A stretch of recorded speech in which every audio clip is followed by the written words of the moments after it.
Hello investors and friends.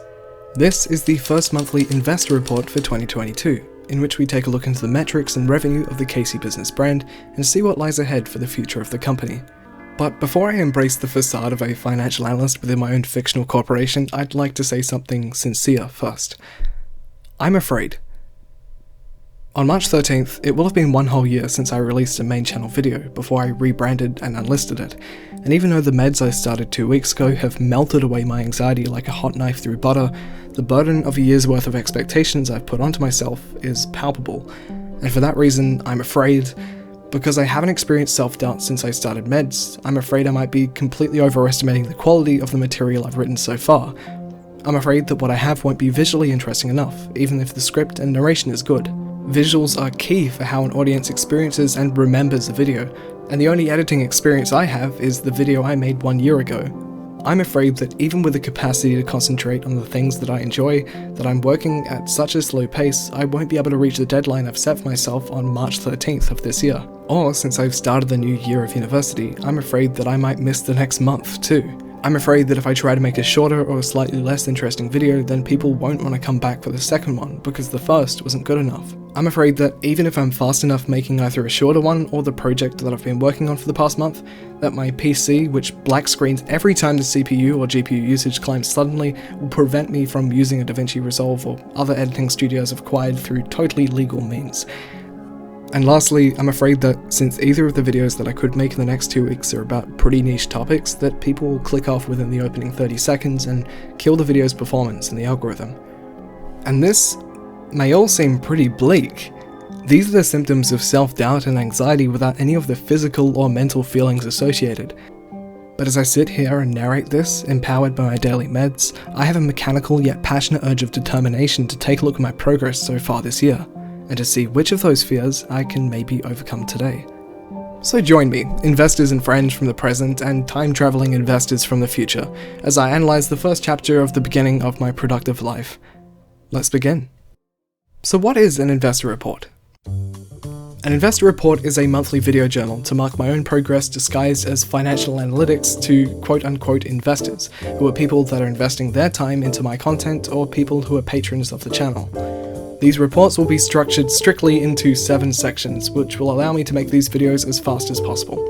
First up, the portfolio, where we take a look at the growth of all subsidiaries of the KC Business brand in terms of revenue, customers, and temporal profit, or in other words, views, subscribers, and watch time.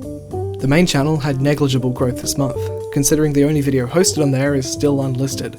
The subscribers I did gain across January and February would have mainly come from my second channel, which I actually posted things to. KC Business 2 gained 263 views and 39 subscribers, mostly following a short video I released called A Small Coffee Shop, which to my surprise, people seemed to enjoy.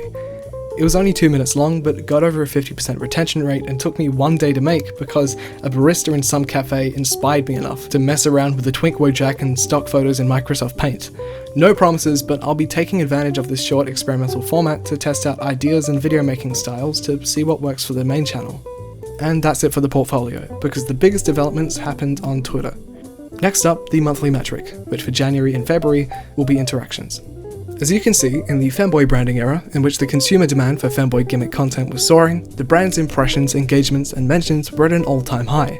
And 12 months after that, following the gender-neutral rebranding process and the start of the heat death of the femboy gimmick universe, we can see a gradual but unconcerning decline in impressions and mentions. Things weren't looking good in January. But halfway through February, things changed dramatically. Everything took a weird turn when I posted a meme that got 63,000 likes and managed to manufacture a strangely positive slur discourse. And yes, I say manufacture and meme because this was a meme and an experiment. I faked the conversation between my alt and myself because I thought that it would be believable that a gay-brained Twitter zoomer is so terminally online that they forget slurs exist, and also because I wanted to see how many people would interpret this as a plausible conversation, and to the best of my knowledge, most people did. For the first time in my life, I made both good satire and a tweet that went viral. It blew up so fast while I was sleeping that in the morning, I couldn't trace back whose retweets would have caused most of the traffic. This also grabbed the attention of one of those product sponsors who completely lowballed me, but even though the tweet had died off, profiting off of manufactured slur discourse didn't sit right with me. As a result of this tweet, my account went up from 250,000 impressions, my lowest month in the account's history, to 3.84 million, 4 times more than my previous peak in January of 2021. And this pushed me over 10,000 followers, most of which were, unsurprisingly, spam. But luckily there were some that followed me because I mentioned King Gizzard. But did this bring any long-term benefits for the account? No. But actually yes, in the way that I know which type of tweet works now. This one had an engagement rate of 15% because people had to click the pic and stop and think about a portmanteau for Chinese twink. Why am I rhyming? Over half of the replies was some variant of disbelief or shock, so it was a good joke, and it was a good tweet, and there is no possible way I could have predicted something like this happening back in January, so can I repeat something like this again? Probably not. Now, productivity and progress. I'll take this opportunity to talk about the impact that ADHD meds have had upon me. Leading up to starting them, I severely overestimated the effects they'd have upon me. When I'm working, I'm not faster. I'm slower, more deliberate, and more obsessive of whatever I'm currently focusing on. The meds work for keeping up a longer period of productivity or even a multi-day streak, but not a greater amount of progress. To demonstrate, here are 2 graphs, a before and an after. For January's project, I couldn't keep up the streak 2 days in a row. I wrote several hundred words each time while the caffeine levels in my system increased before I crashed. I ended up putting January's project aside because I lost passion in it and the confidence in my abilities to make it.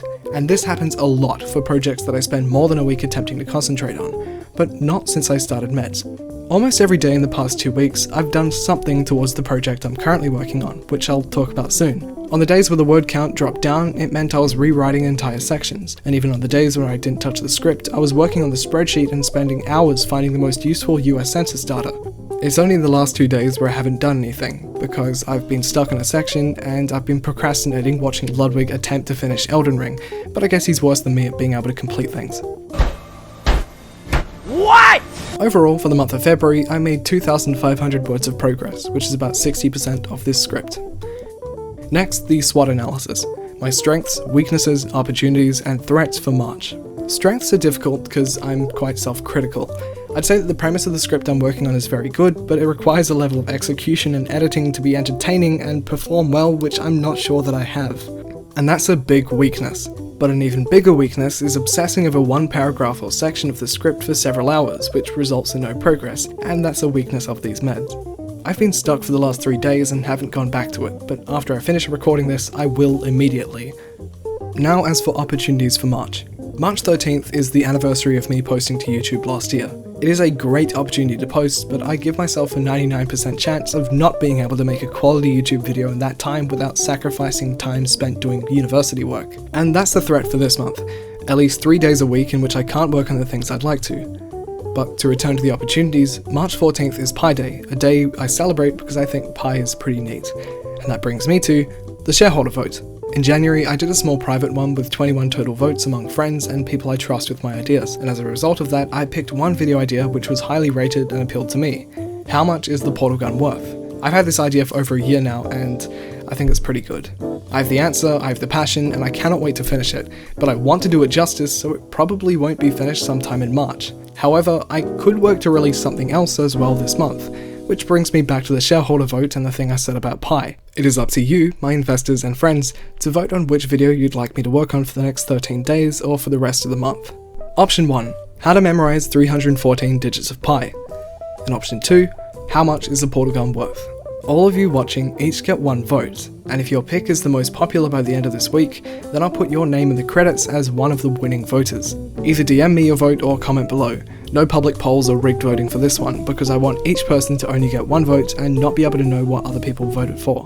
However, there's currently 1 person watching right now who gets 10 votes instead of 1, and that person is Evelyn, who signed up to my Patreon before I even announced that it existed. So hi Evelyn, thank you. I appreciate you, and I appreciate your 10 votes. I have no intention of publicly promoting this Patreon yet, but this is roughly how voting will work. Investors and friends will be able to affect the outcome of the content I make. And for the next 4 days, you'll be able to affect the outcome of whatever I make this month. Thank you all for investing your time, and in the case of Eve, your money, into me. I hope to see your votes, and I hope you'll see something good from me soon. This is Casey, signing off.